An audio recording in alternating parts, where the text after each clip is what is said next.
All right, guys, welcome back. Just chatting with my students here in the Go to Training about the Discord channel and how great that is. If you guys aren't in the Discord, you are missing out because a lot of stuff happening in there. Aside from that, we are going to be talking about lighting tonight. Now, you guys might be a little bit scared because if you've noticed, how many assignments do you have this week?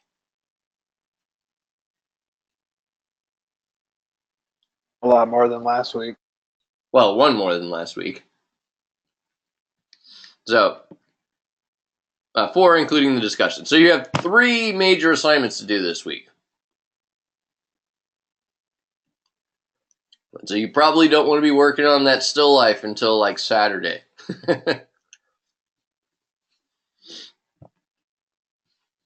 So we're going to start off by talking about the still life.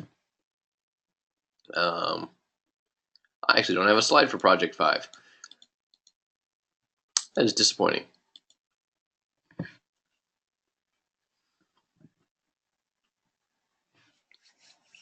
So lesson 3 is the still life, and we're going to talk about some basic lighting principles and how to use a couple of lights together. I know one of you guys was asking me in the Discord right before the class here about disc lights in the Rabbit. So we'll talk about that. I think you were probably talking about the rim light, but we'll talk about that when we're going to do a little demo with the Rabbit. So you get plenty of time with that. You do have a My Comp with your still life. You have to basically you're going to take a headshot of the Rabbit. You can also take a headshot of the goblet if you're doing the still life fruit scene. When you do that, you guys are going to go find your own reference like you did for projects 1 and 2, and you are going to try and match the lighting in your reference. So go and find a reference of a good headshot for that one. Project 4, we're going to be taking a room, and just like all the other assignments, we're always going to give you a reference to match for projects 1 through 5. So we're gonna give you the reference to match, and this time you just got to do the night and the day scene. No My Comps for Project 4, but you got to light the night and the day scene. Project 5 is the exact same thing. We give you the reference, night and day, light the night and the day. So that's why we think you guys can get Project 5 done this week, because it is exactly the same as Project 4.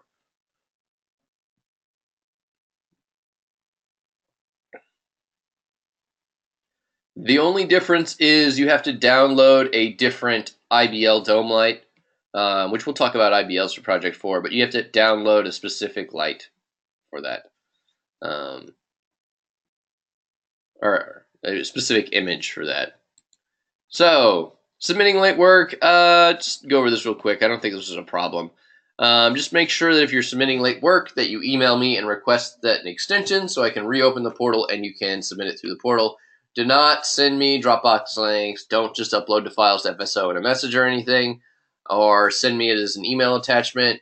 I know you guys are kind of like, oh, I'll just get it to you and get it done, but you have to go through the formal channels, especially when you're working with a client or a teacher or something like that. You have to actually like email them and say, hey, sorry I didn't make the deadline. What can I do? And in this case, we want it to go through the portal, so I have to reopen the portal for you. Concept share. Everybody's been doing good on concept share. No complaints. It was a shame that the Discord channel, you can't see targets when you upload them to the Discord channel. I was really sad about that. If you guys are using the Discord channel, upload PNGs, save them out as a PNG. But I would still recommend using concept share over Discord because it's not working out as well as we would have would appreciate it. And by Discord, I mean the work in progress section on Discord, which is basically concept share. Okay. Let's get into lighting. All right. So, up until this point, you guys have been working with one light, right? Correct. Correct. Today, we are going to introduce multiple lights in the mix, and we're going to talk about photography theory and lighting theory. A lot of lighting theory comes from photography, because photographers were very, very big on controlling light in their photos. And so since lighting is controlling light, we took a lot of the principles and theories they sort of adapted and just kind of tweaked them a little bit for our needs. Now, here we have a subject. The best way to light the subject is to start with 3 lights.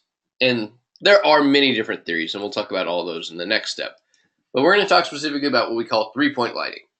Now, your first light, which is your most important light, has a very specific name. Who knows what we call our primary light source? Key light. Yes, Matt. You, sir, have earned yourself the first cookie. Yum. Can you tell me what a key light is, Matt?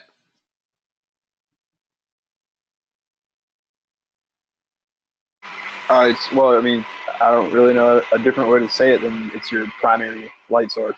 I kind of did steal your thunder there on that one. All right, so where would we place our key light? What do you guys think? Where would be a good place to put our key light in this degree rotation from our subject? 45 right? What, Paulo? 45 right? Very good, Paulo. And that's good enough for the second cookie. Good job. You get the second cookie. 45 degree right, 45 degree left. It doesn't really matter. 45 degrees on either side of the camera tends to work really well. So that's our key light. Next up, we have a light called the fill light. Can anybody tell me what a fill light is? It's kind of dimmer than the key light, but just to give a little more illumination. Yeah. It gives a little bit more illumination. Its actual purpose is to lighten up those dark areas. So, in reality, we have a lot of bounce light that goes on, right? And so our darks are never as dark as they are in Maya. Fill light is kind of meant to fill that in, but they do the same thing in photography where they'll use a bounce card. They'll have like a big white card that collects the light and kind of fills in that sort of dark shadow area. And typically, where do we put that? Opposite the key light. Right, 45 degrees is the other side of the key light. You get another cookie. You did very good. Yum, yum. All right. The final light is called the rim light. Does anybody know what the rim light does? It lights the edges. It's backlighting, isn't it? Kind of. You're very close. You guys are both very close. It gives you that nice little light glow around the outline. That was better, Matt. Okay. It separates the background from the subject from the background. Perfect. All right. So, Matt, I'm still going to give you an honorary cookie because you got so close. But, Paulo, you got the correct answer. So you get the chubby corgi cookie. Yum, yum. So what the rim light is best at, it's best at creating that sort of separation from the background. And it does that with the brief highlight. That's why I said Matt was very close, because it creates that sort of thin highlight that very much separates it from the background. And the problem would be in a lot of these shots, you'd have a dark background right next to your fill light area where you've got a lot of pretty dark shadows. And sort of your character would sort of bleed into the background, which is not really that desirable for especially a key subject in your composition. So they put that fill light, and does anybody know where we would put the fill light? You mean the rim light? Rim light, you're right, Matt. I would offset it and put it high offset to the High offset? About where here on my compass? Oh yeah, probably like the 135 right. There you go. 135 on whichever angle, obviously, you need it. Typically, it'll be opposite the key light. Very good, though. You, sir, get Triforce cookies. Yeah, we put it over there, and it just kind of casts like that that little bright shadow on. So those are lights we're going to really be working with tonight.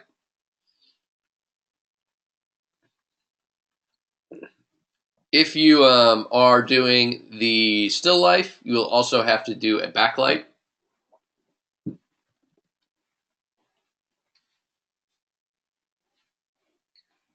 So make sure that you get that one in there. And that's just a light that we shine on the background to brighten that up. Now, hang on, I have a better version of this. This slide is just kind of meant to remind me to open this. There we are. So you guys can download this. This is a photography lighting guide. And so for your MyComp, I actually recommend taking one of these headshots for your reference. Crop it, don't stretch it. So if it doesn't fill up the entire top of the reference part, don't worry. Don't stretch it though. Leave it as proportional as it is. So here we have a bunch of different lighting theories, right? A lot of these are one light, and so you can see there's no rim, so she just kind of like bleeds into nothingness there.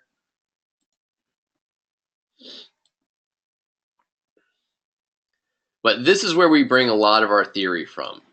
So typically here is kind of what we see. This is a loop with a rim. So we'll see a lot of stuff like this. High key, loop with a rim is very common. But you guys can pick out any one of these that you want for your MyComp and try it out. Here is what we regularly see. Key, fill, and hair, which is the rim. Key and fill. But you can see without that fill light, she starts to get some really dark shadows in here. Like right here. And right here. And right here. Now, for your MyComps, you need a minimum of 2 lights. So that means everything that has 1 light is not allowed.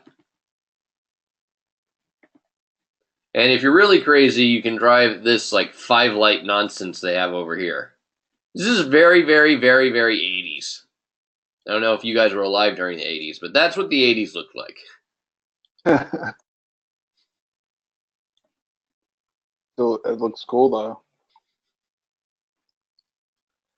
I mean, I was alive in the 80s. I was just only like, I was a kid because I was born in 83. So I was like 7 when the 80s ended.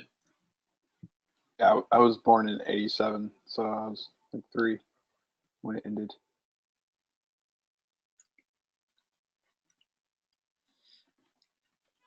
So that's the lighting guide. Use this, especially with your MyComps. Like this, like hold on to this forever. This is just solid gold for learning how to light in different sort of still life setups.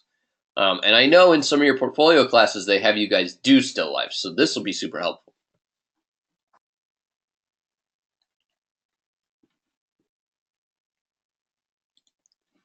Okay, project 3, time for a demo. Check my notes. Okay, right. And I should have Maya open already because I was prepared.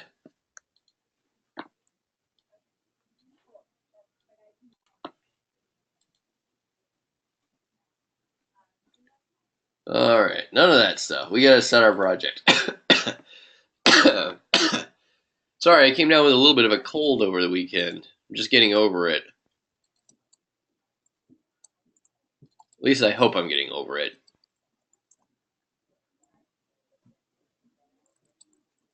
What? Oh, wrong lecture. Lecture 2. Project 3.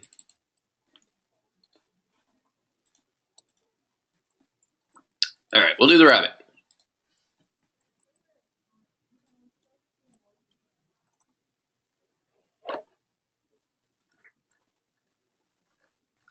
So before we were in RenderMan, when we were using Mental Ray, I used to spend a lot more time on this demo because lighting was not as easy as it is in RenderMan. So you guys are very fortunate to be using RenderMan. All right. So we have our rabbit here. Switch to perspective camera. I already have 1 light in the scene. That's not right. We need to make that light. And do you have, what material do you have? Okay, good. Now, by default, all of your geometry is going to not work in RenderMan because it has a Lambert on it. Lamberts are not allowed in RenderMan. RenderMan doesn't like Lamberts. So what we need to do is we need to right-click, well, select everything, right-click, and assign a new material. And we're going to go to RenderMan, and we want a Pixar surface. And that gets really dark right off the bat. So we need to go in here and change the value to 0.5. Don't ask me why it goes to like 0.18. Is there any way to set that as a default? I'm sure there is. I'm too lazy to find out how.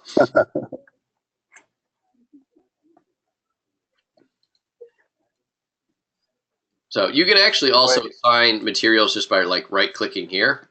So I was pretty silly to show you the hard way because you can just right-click Pixar surface. And now I've created that's what I was doing. What did you change to 0.5? value in the color.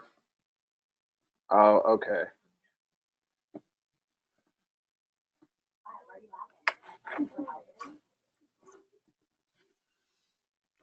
All right, so let us create a rectangle light.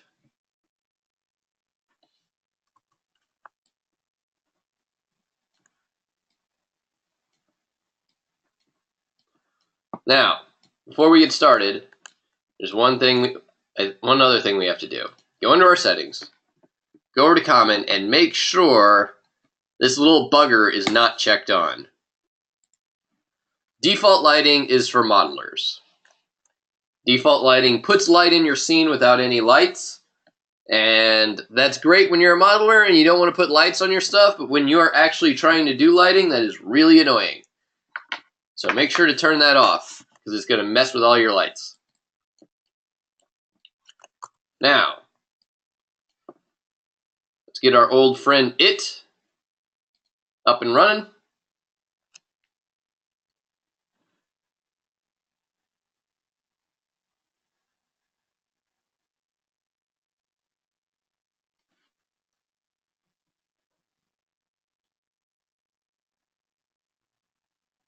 There it is. Oh, that's not helpful. All right. So let's start by bringing in our reference. Hang on. Stupid.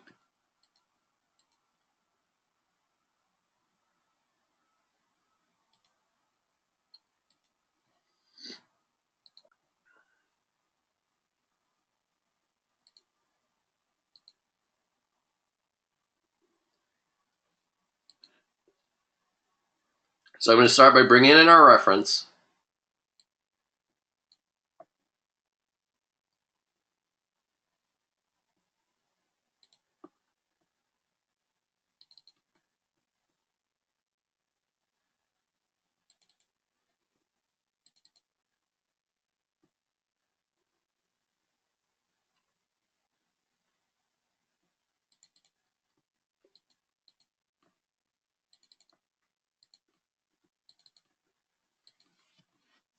Now, just so you guys know, we do have a cheat sheet that we were given.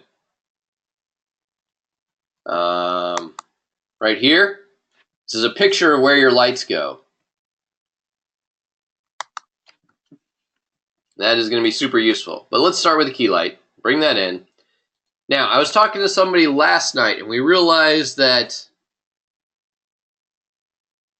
your image sometimes gets distorted in color. So, what the heck did we do? I was talking about it in Discord last night.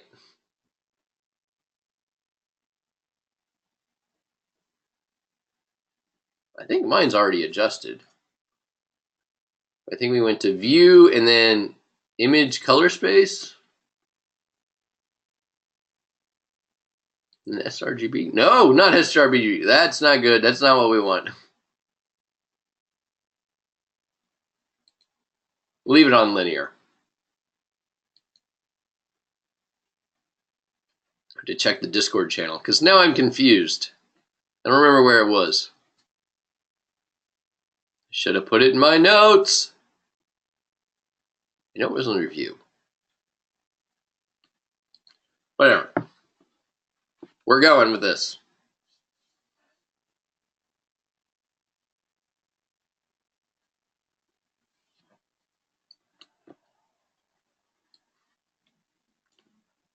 All right. So let's get our light. And we know from our little picture here, I'm going to bring that up real quick.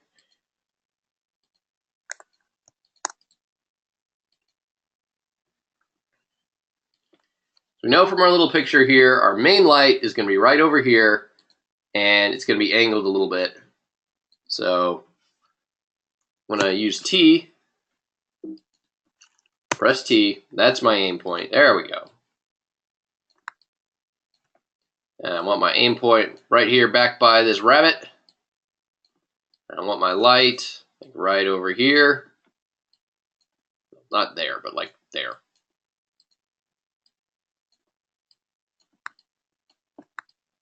Oh, geez. This is what happens when I don't use my orthographics.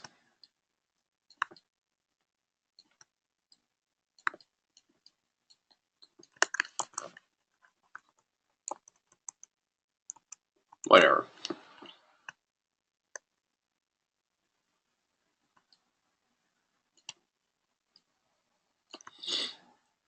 All right, let's kick off another IPR render and see what we get. Wait, no, I did the wrong camera. Don't do that.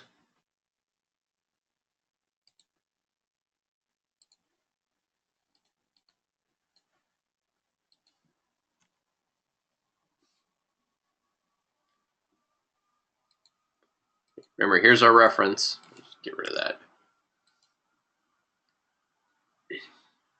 So obviously we're too dark, but right now we're focused on the position of the light. And I think the position is all right, but we're going to probably have to make some adjustments when we kick it up. So, with our light, there's a couple of things that we want to do. Number one, we're going to increase the intensity, because obviously that is not bright enough. So, let's kick that up to 4. See what happens.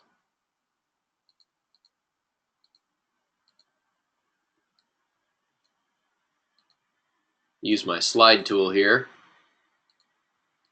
I can see.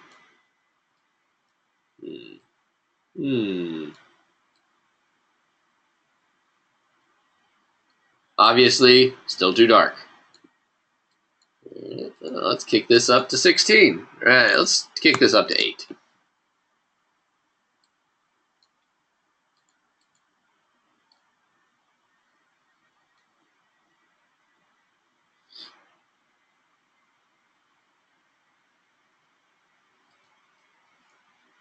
$16.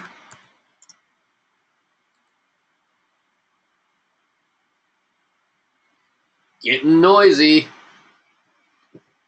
Don't worry about the noise right now. We'll get that later.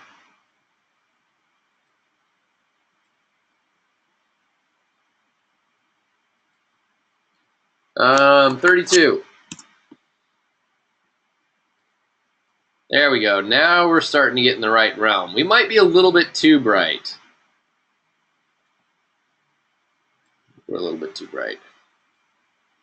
Try 24. Do you guys notice I'm multiplying it exponentially? Why is 24 brighter than 32?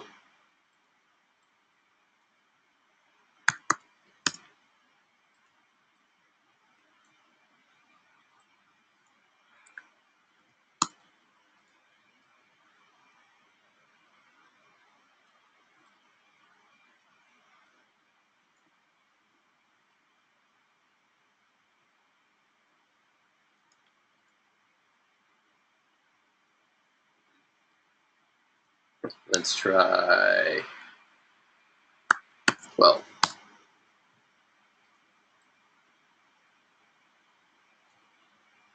I think the IPR has decided to stop listening. Stop IPR.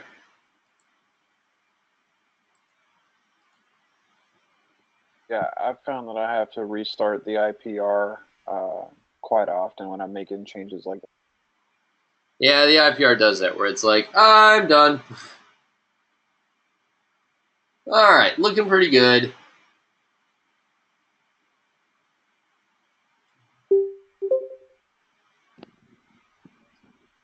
So this is brighter than I would expect it to be.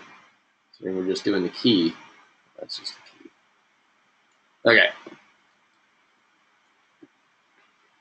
So we need to soften our shadows because our shadows, well, actually our shadows are a little bit off position. So we need to worry about that. But we also need to soften them because they're a little bit too hard. So first, let's continue to mess with the position.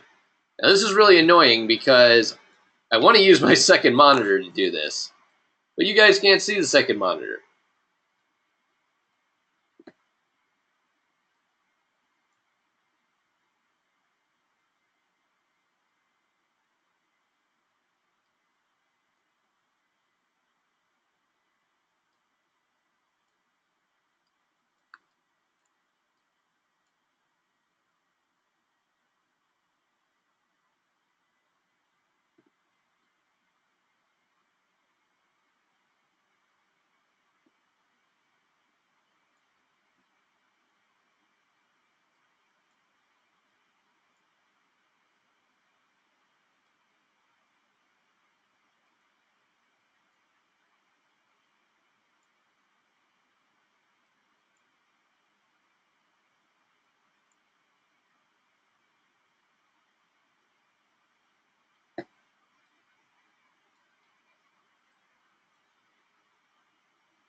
Do you mind if I ask you how you set that anchor onto the rabbit? Like How I set the what to what? how you have the anchor from the light onto the rabbit? How you have it to where it'll just orbit The the T rabbit now? key allows you to move the aim point.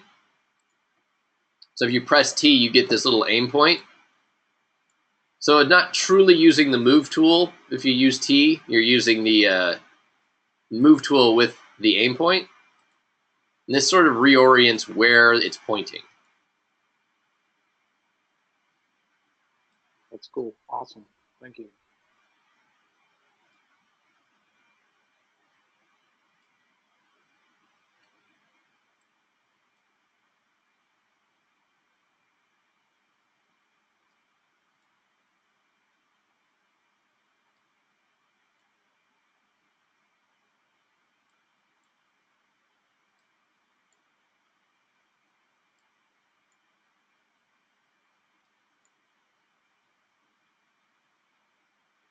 Okay. So after futzing with that, I finally got it somewhere I'm happy with.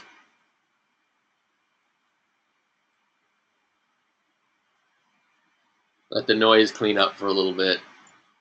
A reminder what I was saying. Use the T key to move the aim point. Also, that deserves a cookie. Good question. Certain cookies.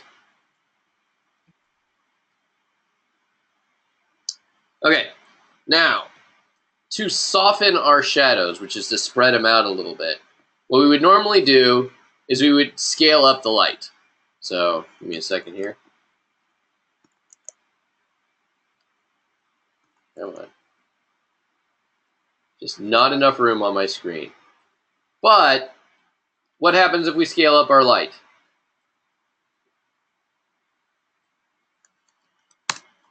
It'll get brighter if you don't have normalized checks or Yes, whatever. it gets much brighter. So if we make this, let's just make this like 4 just to see. And it would stop working right now, so you guys wouldn't believe me. Does it soften the shadows too? It softens the shadows, which is why we do scale it up. because we want soft shadows.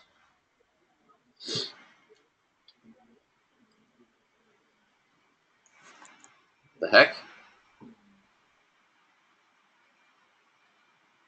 It's under refine, isn't it? Toning.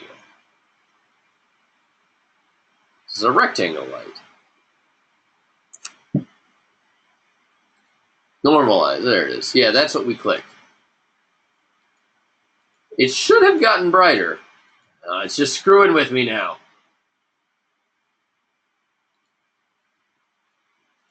Also, that light didn't get any bigger.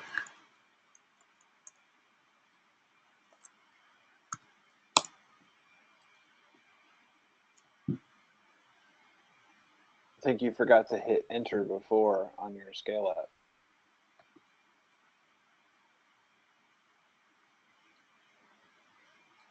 Why does that not look brighter? I haven't clicked to normalize yet.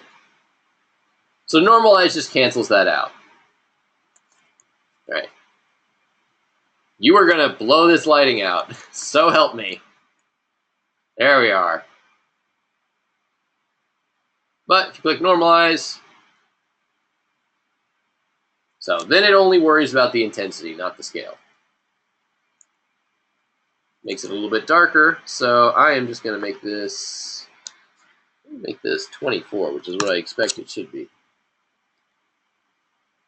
Why are you fighting me? So this should actually just be 2.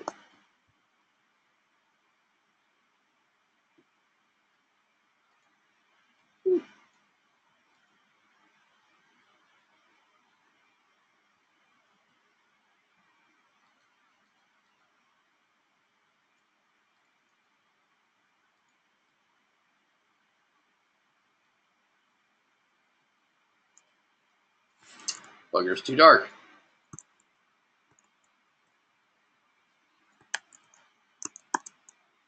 Channel box. They're my attribute editor.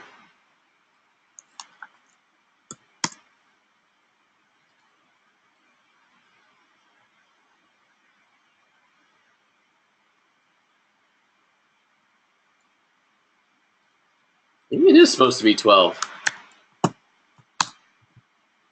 I was almost certain it was supposed to be different. Why is it so flat? Ugly. Maybe I am supposed to bring the light further out.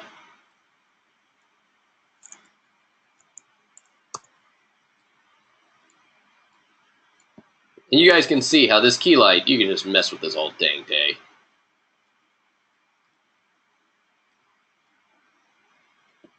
The key light is going to take you the longest of all the lights to get somewhere where you're happy with.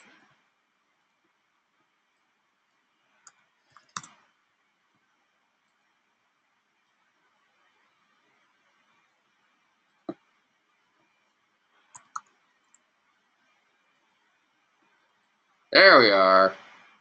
It's close.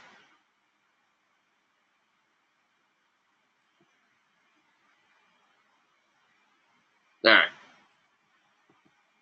So that is what we're going to do on the key light. The first thing you want to get is position. Get your shadow position correct. Get your intensity, then your color. I don't think this one actually has any color in the light. And then get your shadow softness. If you want to know how to adjust color, what you do is you go over here, you get your color picker, and then you want your reference. It works better if this is not in the image tool, but we'll get our reference, and we're going to have to put it somewhere where Maya doesn't get in the way. And we'll click, and you kind of sample, and you find a nice neutral area like here. And then it's going to lower the value. You want the value of the light to be at 1. So this will, if you have any like yellow or blue in your lights, this will find that and get the hue and the saturation correct. As you can see, ours is pretty much just white, so that's fine. Make sure your value is always at white though. However, when you guys are doing the interior and exterior scene, you're definitely going to have color in your lights. Now we've pretty much got this one good to go. So let's bring in our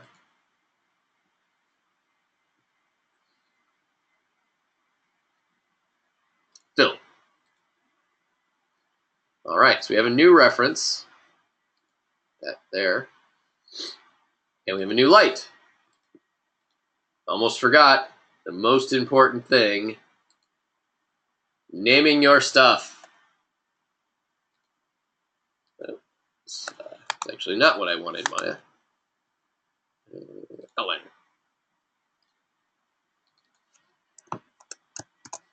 Key light. And then Control H to hide that.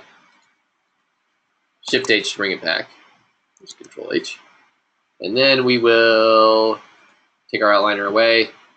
We're going to make another rectangle light for the fill light.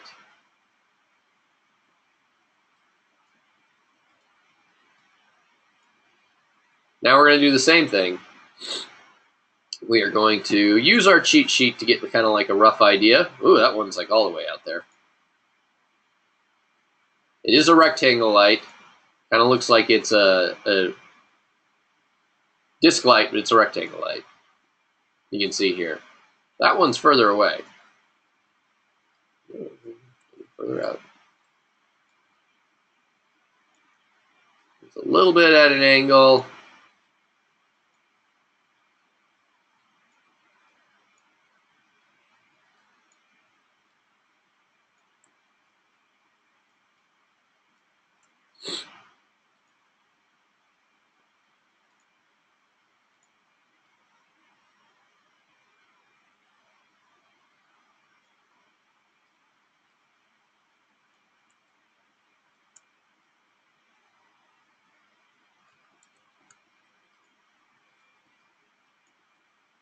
All right. Let's kick off our IPR. Actually, before we do, let's go ahead and normalize. It's already normalized. What? All right. I got it. Think Maya's screwing with me, though.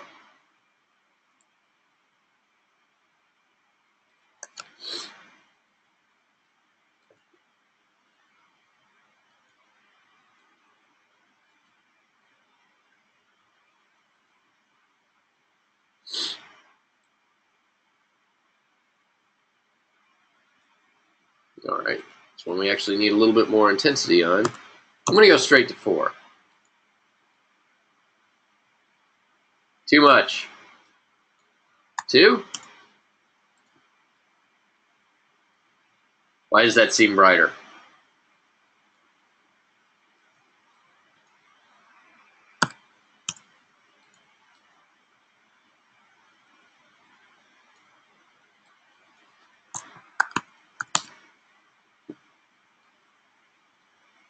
That seems darker. How is this possible?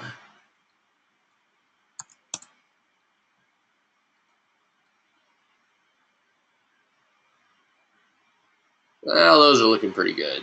We'll just kind of leave that. Except for the fact that this area here is getting way more fill light than my reference.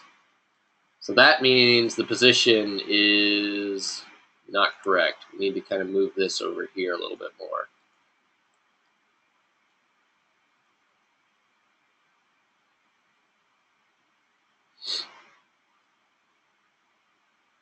Does the target change the, I guess, direction Yeah. at all? Yeah, it totally changes the direction. That's its whole thing.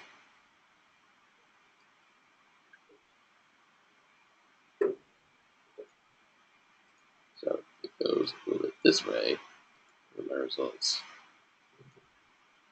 The opposite. Could you point to the target just before the rabbit, like right at the feet, and then would it kind of bounce off of the ground and up onto the rabbit? Like yeah, but I don't want it to bounce onto the rabbit. I want it to bounce onto the rabbit less.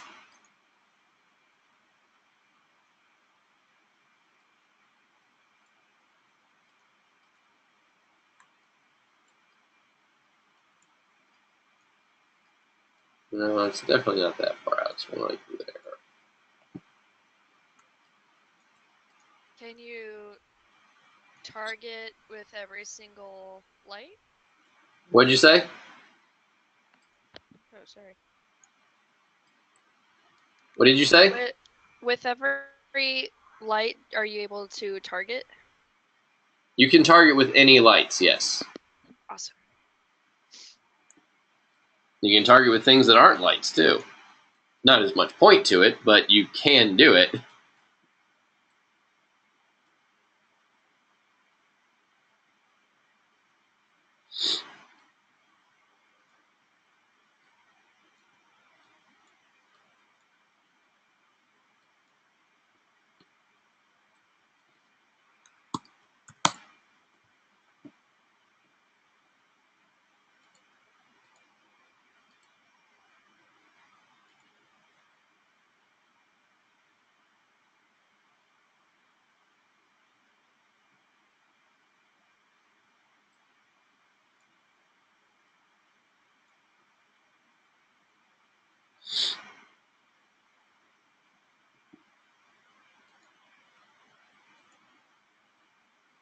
That bugger is definitely casting too much light.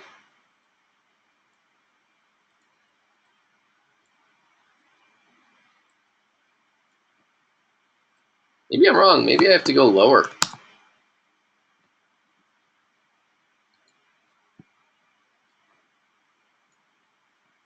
I didn't do anything.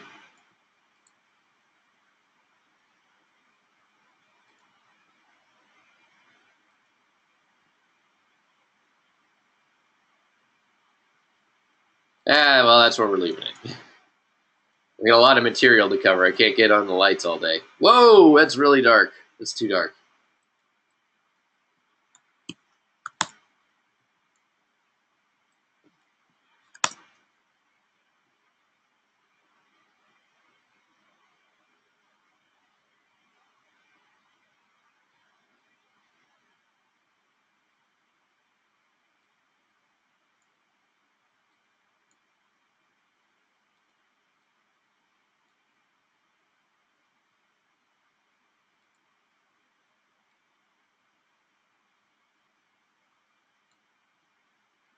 All right, we're leaving it there. We're leaving it here. Well,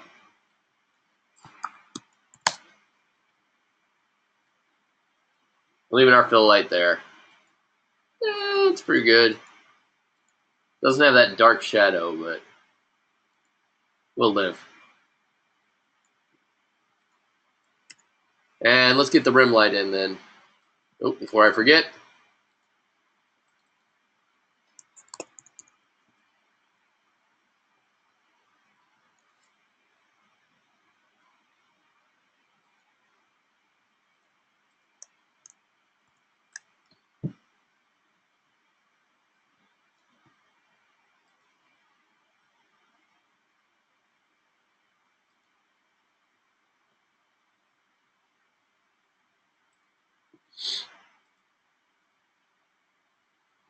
All right. This one's the fun one.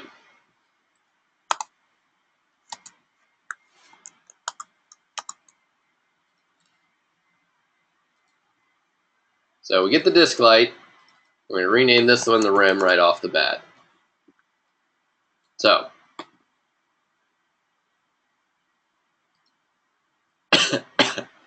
this is the one hanging off back here.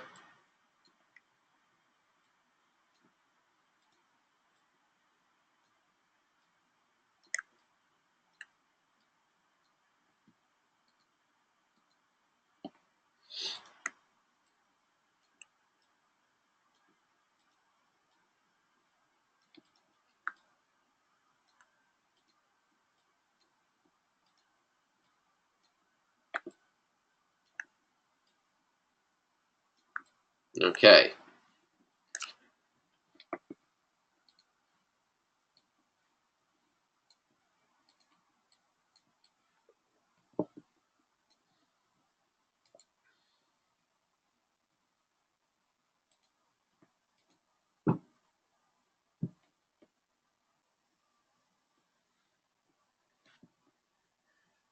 Now, there's a number of things that are going wrong here.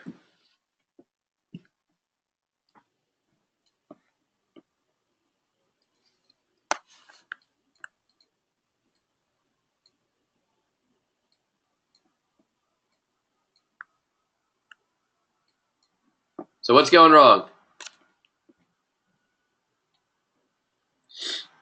Cone angle?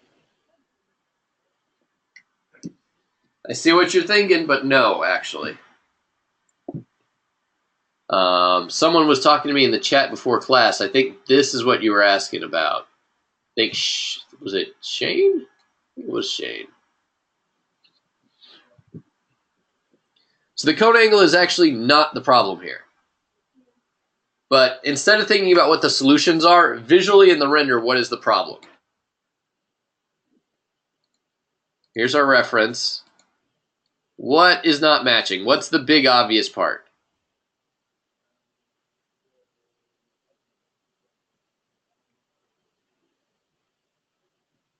The light is positioned wrong. Nope. Again, you're thinking about what's going wrong in Maya. What are we seeing with the image that's different? Oh, it's just highlighting the rabbit, not the... Right, it's just highlighting the rabbit. So, we're going to use some Maya trickery here. I'm going to teach you guys about light linking. So with our light, we're going to go to Window, Relationship Editors, Light Linking, and it doesn't matter which one of these you pick. I'm going to pick Light Centric. If you pick Object Centric, it's just going to be, the windows are going to be reversed. So here's our light, which is not named Rim Light. That disappoints me. And here we see our geometry.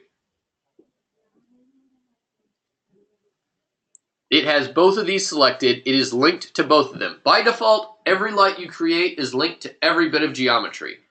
Just like in the real world, light affects everything. We're going to break the laws of the universe here, and we're going to tell that light to not even consider the ground.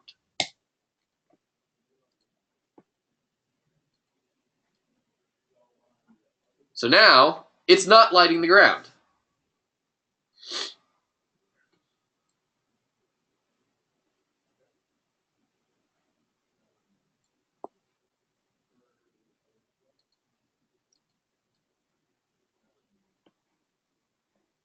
It kind of still is in the reference. I'm not sure. I think that's a problem with my image space.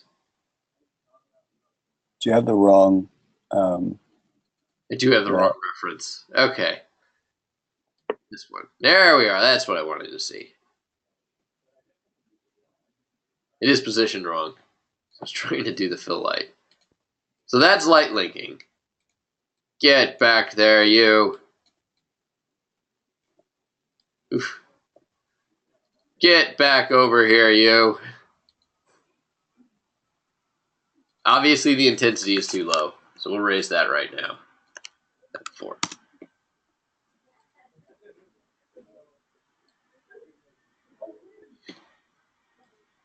Seriously?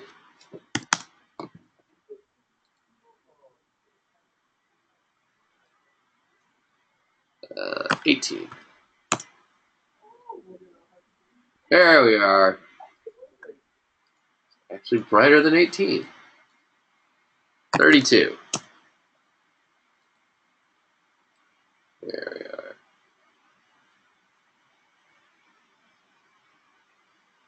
What's another big difference, you guys? What are we not seeing? The back legs. The back leg.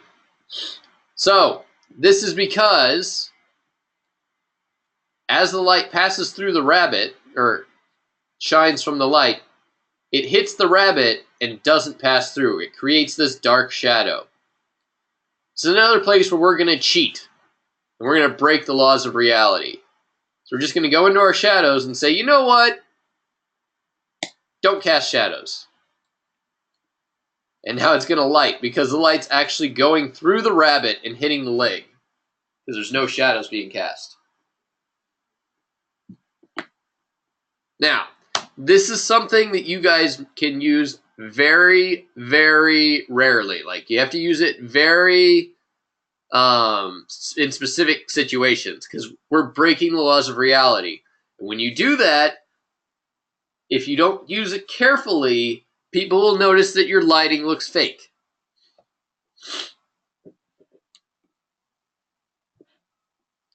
So you have to be really careful when you use light linking. You have to be really careful when you use disable shadows. A very good tactic of people when they're using light linking is they'll use it on one specific object that in their scene that they notice is getting too dark. And there are a couple of those things in some of your scenes for Projects 4 and 5. So here we go. I think ours is a little bit brighter, but I'm going to leave it. So that is all of our lights. Now, with that, we are ready to import our reference for our final. And we'll make sure to stop this. You are now that. And so now, we're going to turn all of these lights back on.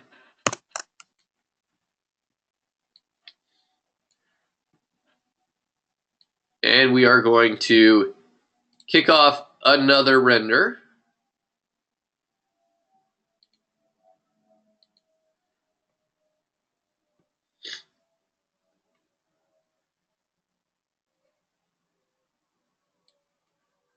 Get our slide tool out of the way there. This is going to start to take a lot longer now because it's got to calculate all 3 lights. You guys are going to miss it when you had lighting assignments that only had 1 light.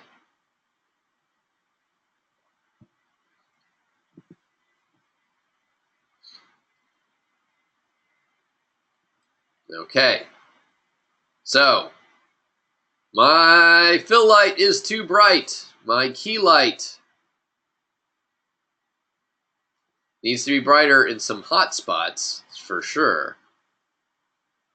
So I need to go in and make those adjustments. Fill light, you're too bright.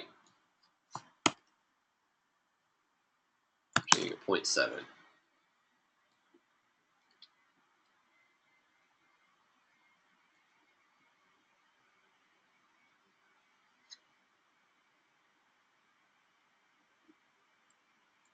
Key light, you need to bring it up a notch.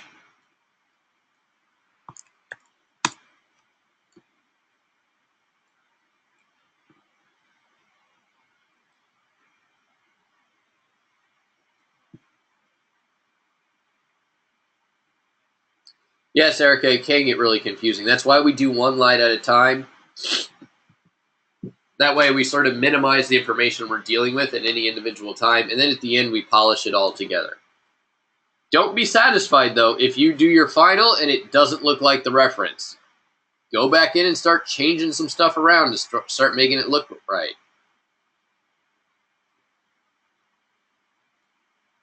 I don't know what Tony has those fill lights set to when he did this, but he might have them really dark.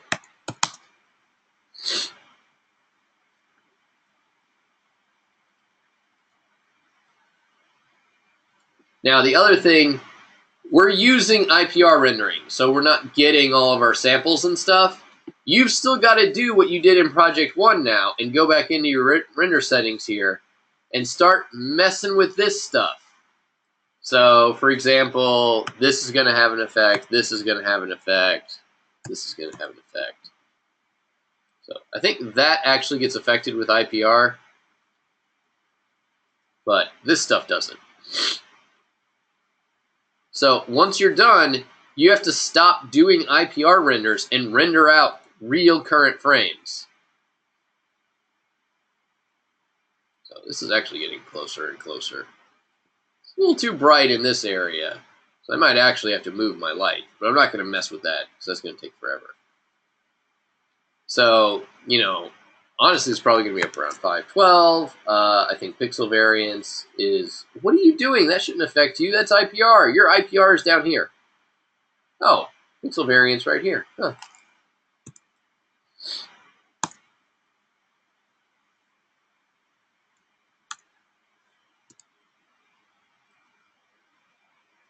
once we're done messing with this,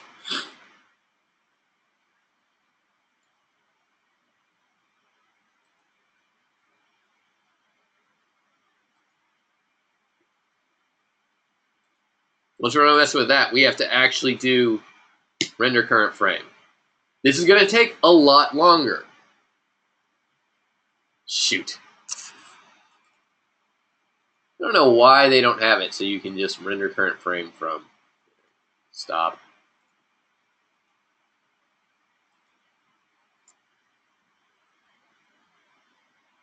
Oh, that's too bright.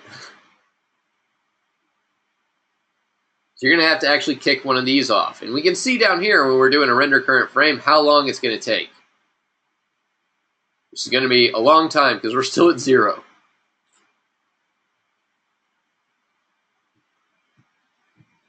Yes, Eric, when I referred to Tony, I was referring to the other Tony, not myself in the third person.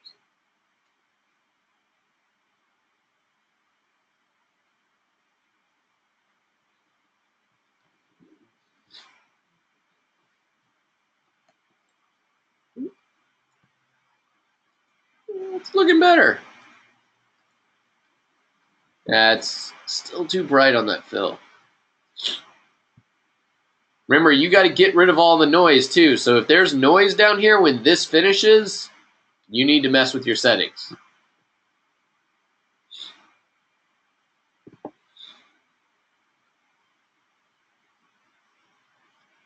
All right, I'm not going to sit here and wait for this to go from 3% to 100. So we're going to cancel that.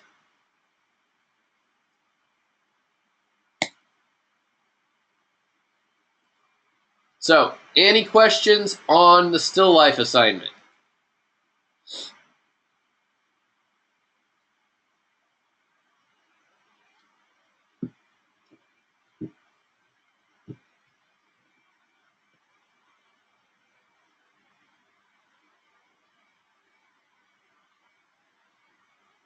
Okay. Let's hop in to... Nope, I did the light linking. I remembered all this. I don't need my notes. We already talked about your MyComp. You're required to do a headshot. Just remember that. Move the camera in on the rabbit's head.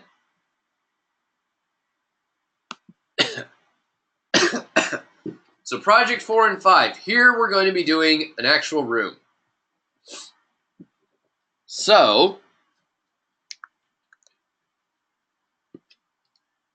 let's actually open up the scene real quick. And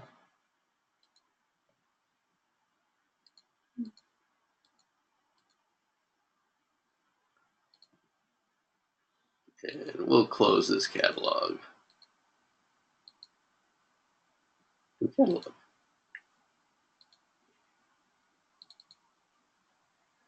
And then lecture 4. No. Lecture 2. My project. There.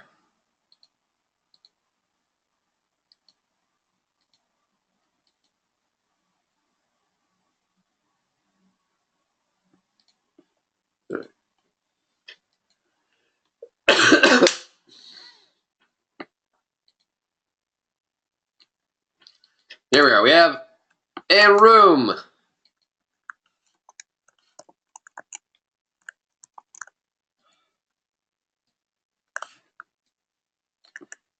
So this is what your scene is going to be. You're going to be rendering a room. Now, there's a couple of more things that are going to come with this. We're going to learn about light temperature, and you have some reading in Safari books on color light temperature, because we're actually going to be plugging the temperature into our lights. And we are going to work with dome lights and portal lights. So they're going to look like this when we bring it in. Dome lights are really cool because what they do is they're this giant sphere, and you put a texture of the world on them. Have any of you guys seen 360 photos in Facebook or anything like that? Yep. Okay, so that's what a dome light looks like. We've been using them for a decade in Maya. It's kind of been funny to all of a sudden see people using these things I've been using for a decade, and I'm like, oh, people are loading IBLs into Facebook now. This is hilarious. But that's what it is. And the reason we use a dome is because think about how light works in the real world, right? If you're getting light from outside your house, is it just light from the sun? Nope. No, we're getting all of this. Actually, you know what? This is another chance for cookies. Somebody tell me. We're not getting light from just the sun. What are we getting light from? Other objects that like refract it. Very good, Matt. That gets the cookie. There you go. Objects reflect light, right? So when light hits a surface, it picks up some of that color and reflects it as it goes. C is for cookie. Yes, very good, Carl. So because of that, that's why we have these domes that have pictures on them. Because we need light from all of those objects to get accurate lighting. And so that's why we have lights that look like this, where they have pictures on them.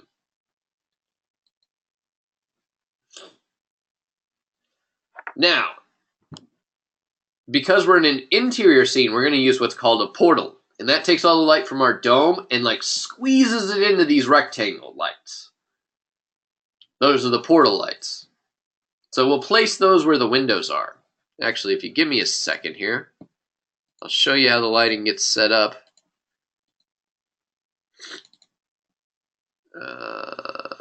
Reference images. What day?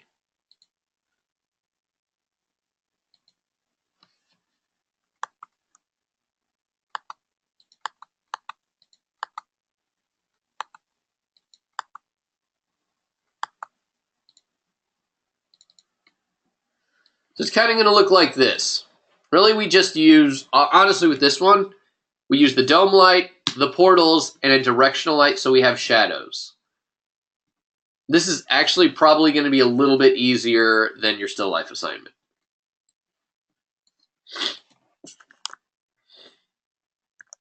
So let's go ahead and do that.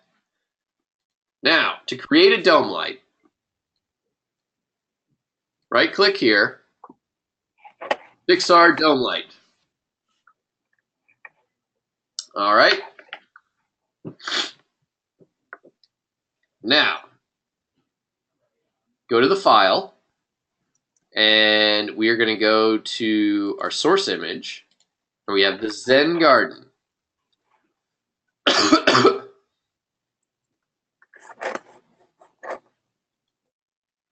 There we are. We are going to enable temperature because we're going to use the temperature. And the temperature should be sun sort of direct noon. It's actually more sun overcast through clouds. So we're going to use 55 to 650.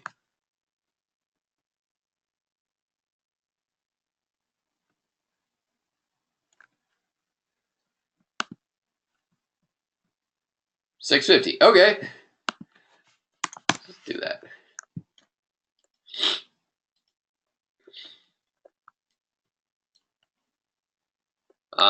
When we're using color, or temperature, we probably don't have to mess with color. All right, let me go to perspective here because we got to put these portal lights in. There's one thing that I always forget, and I'm not going to forget, that we need to do on these darn portals and dome lights. No. Visibility. Camera visibility. There we go. Otherwise, we won't actually see the picture. File. Open file. Nope.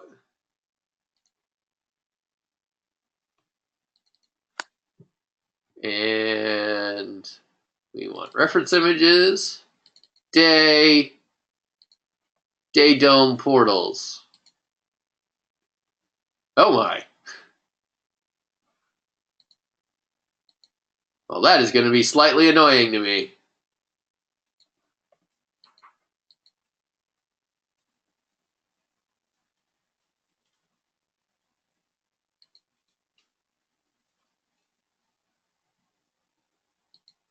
There we go.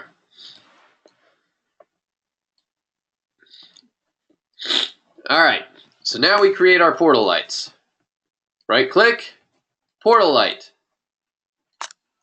So right here we have our portal. Which direction is the little thingy pointing? The opposite way. Okay. Well, that's less than desirable.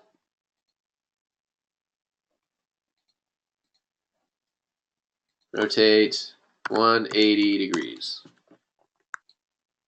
All right. We walk over here.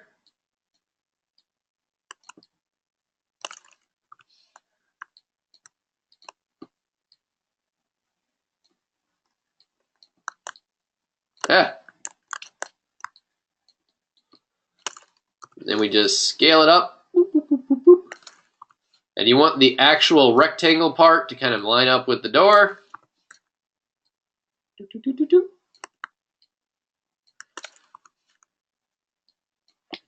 Create another one because we can't duplicate lights.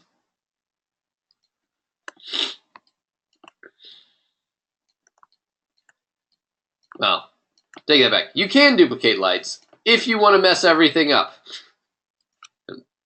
Make your lights not work right.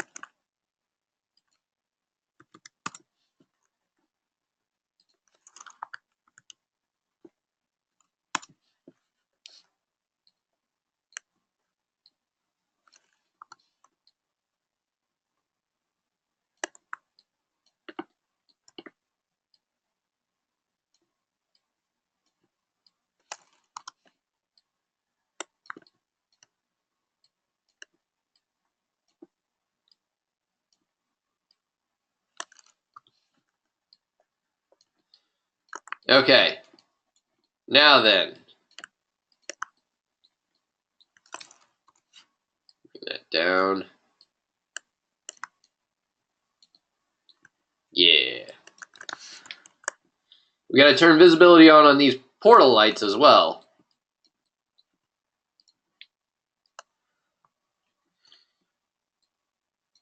Wow, I did a very bad job lining these up.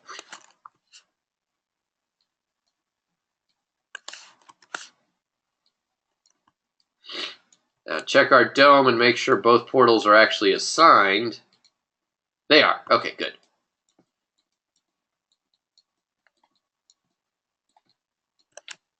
And then we render.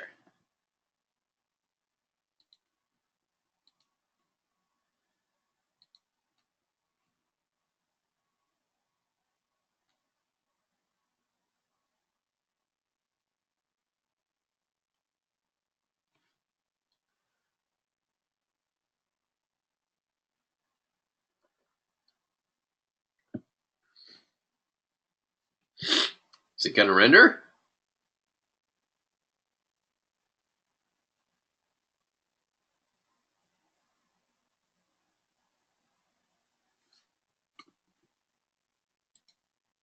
Ah.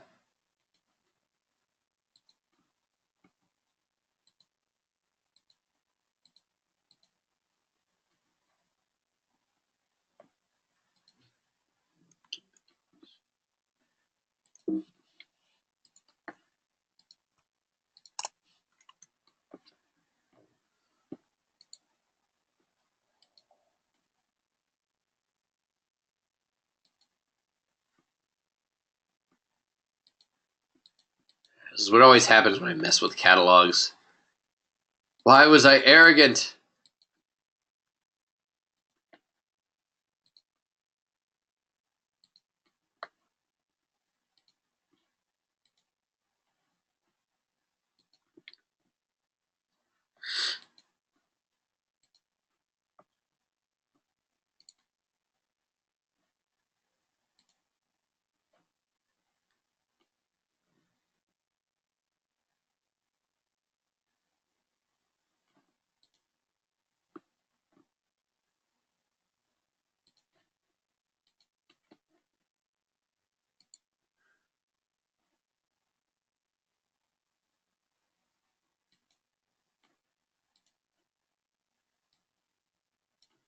What the heck?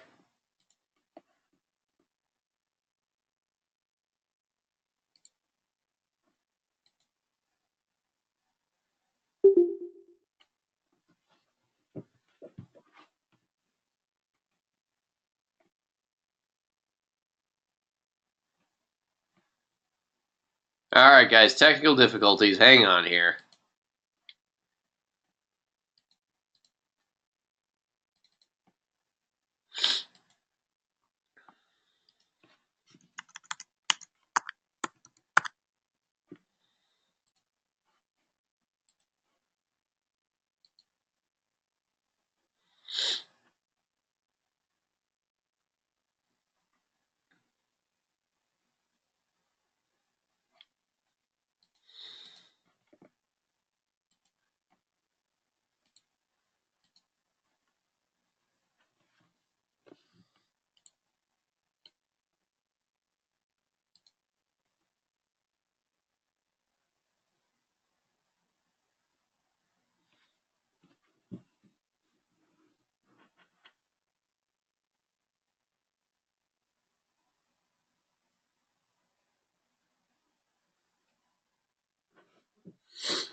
I'm so impatient. My computer is so slow.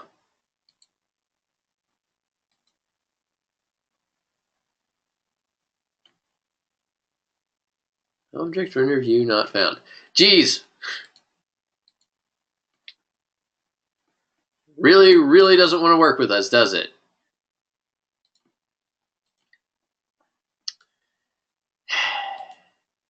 Are you trying to render from your perspective? Oh, that camera. Okay, never mind. No, I'm trying to render from the render camera.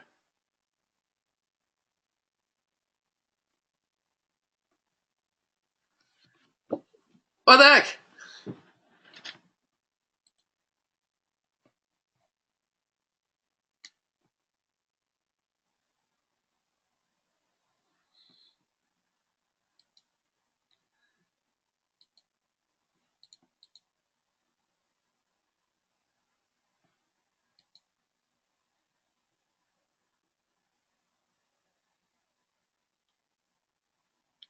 Finally!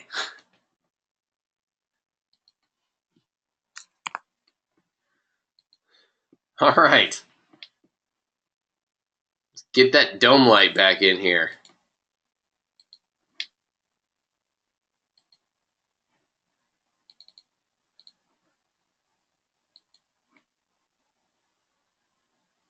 Huh?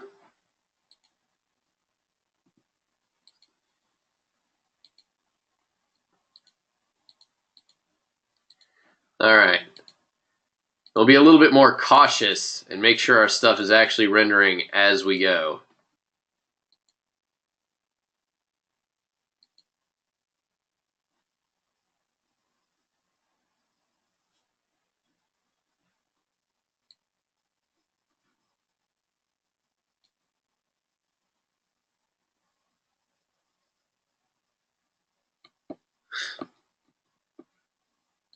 What? Why are you against me tonight?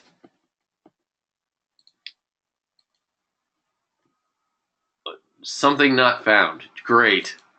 There we go. It's rendering. Finally. Jeez. Now, you'll notice our IBL needs to be rotated.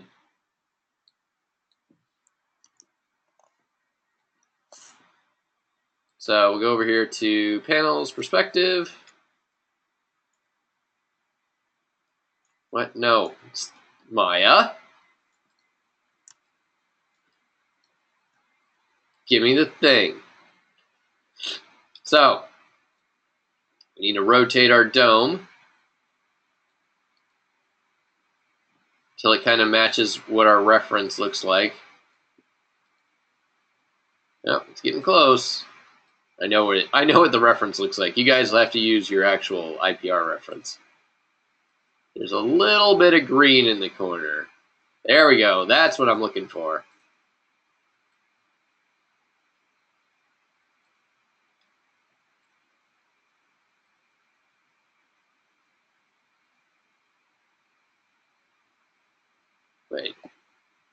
Hang on a sec. I need to look at the reference now.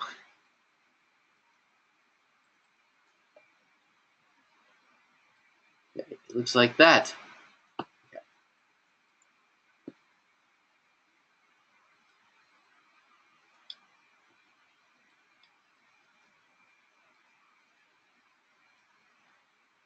There it is. It's almost there. You can do it a bit more.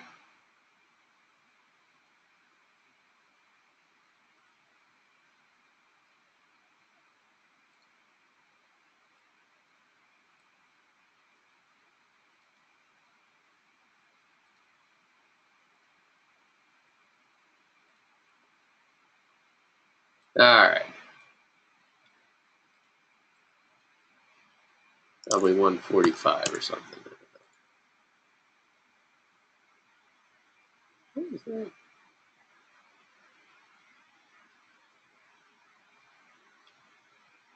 Maybe it was 135. Nope. Nope, that is definitely not it. 150? Yep.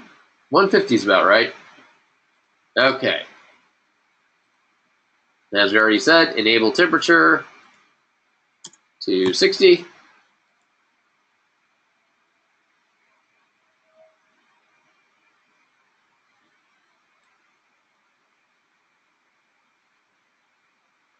Get our reference in here.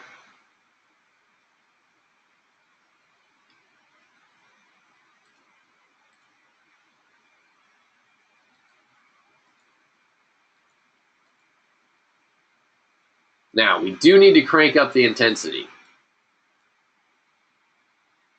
Let's start at 4. There we go.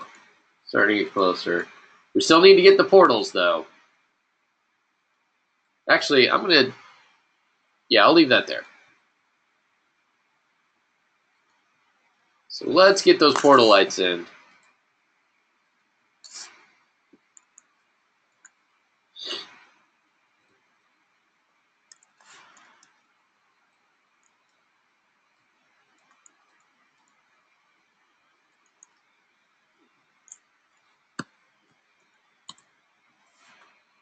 Oh, darn.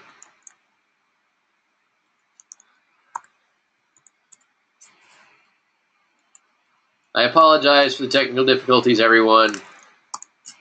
It was probably more annoying to me than it was to you.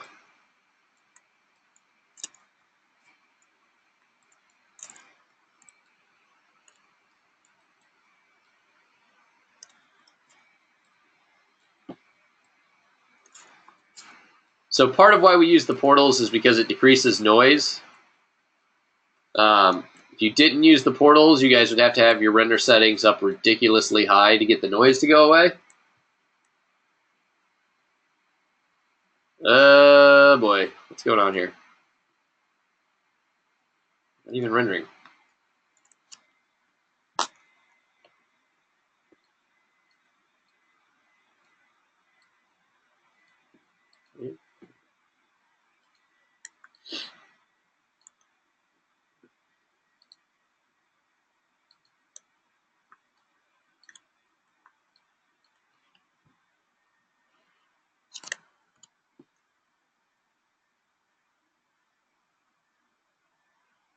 I really need to get a new computer.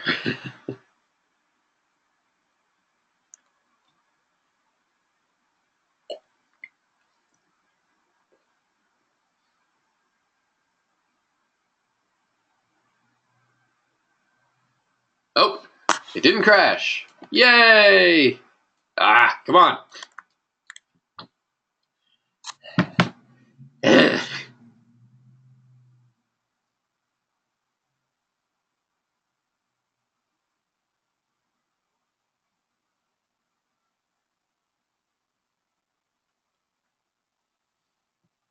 Oh, oh.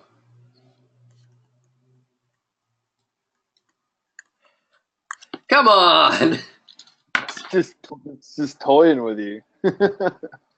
All I'm doing is moving a portal light. Jeez. I better make damn sure this thing's not rendering. Oh, it was rendering. That explains it. Okay, you're definitely not rendering now.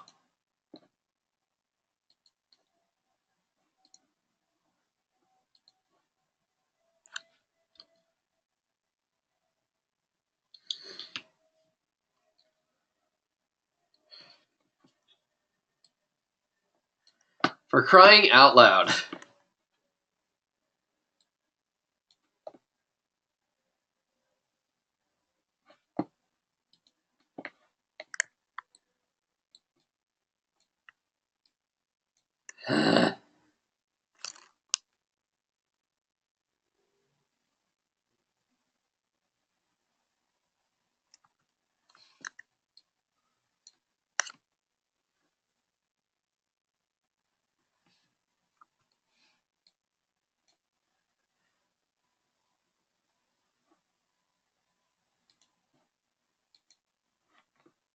Darn thing isn't even rotated.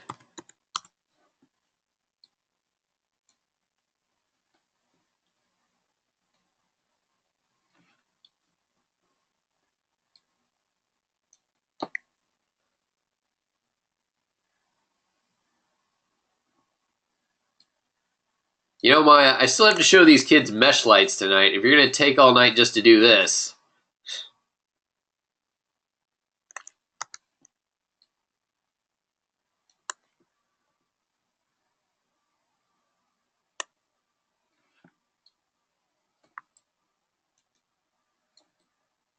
Alright. Now we do have to align this.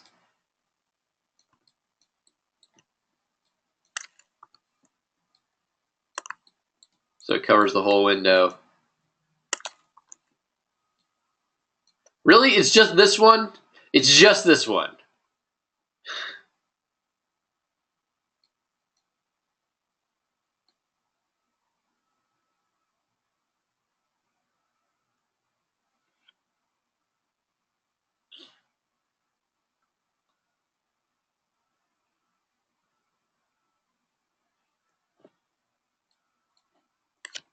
We're just going to leave that light there. It has to cover, it should cover the whole window, but crying out loud. Jeez. Alright. Render again.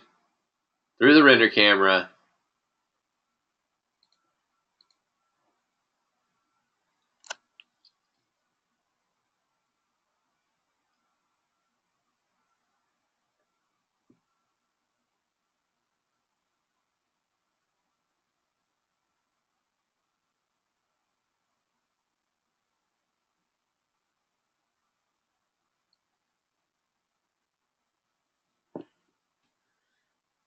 Really? Like, come on. Well, I was going to play a little game here where we forgot to turn on the visibility and the portal lights. But I really just don't have the patience for it. And show you guys what happens. Are you going to do your thing, for crying out loud?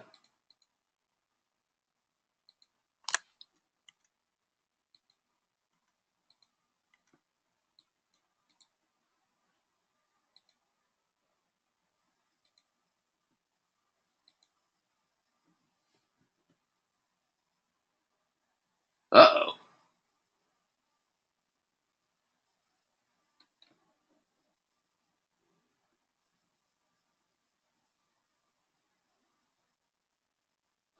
Are you guys still there?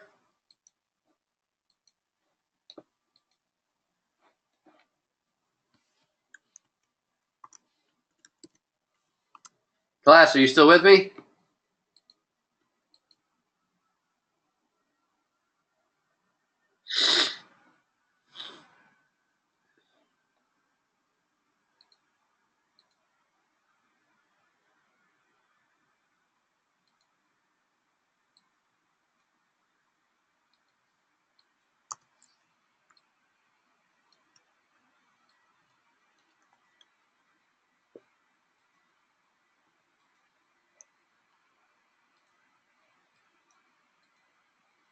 For some reason that moved. Oh, the dome got scaled. That's weird.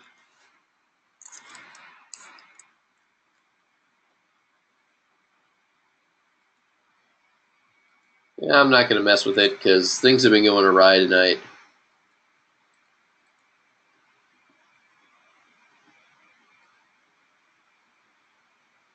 So as you can see, our lighting is a little bit too white. We probably need a little bit more temperature in there.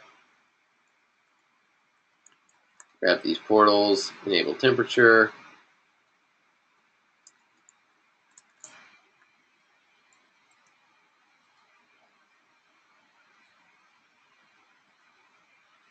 I hope you guys are still with me. Oh no, we're not.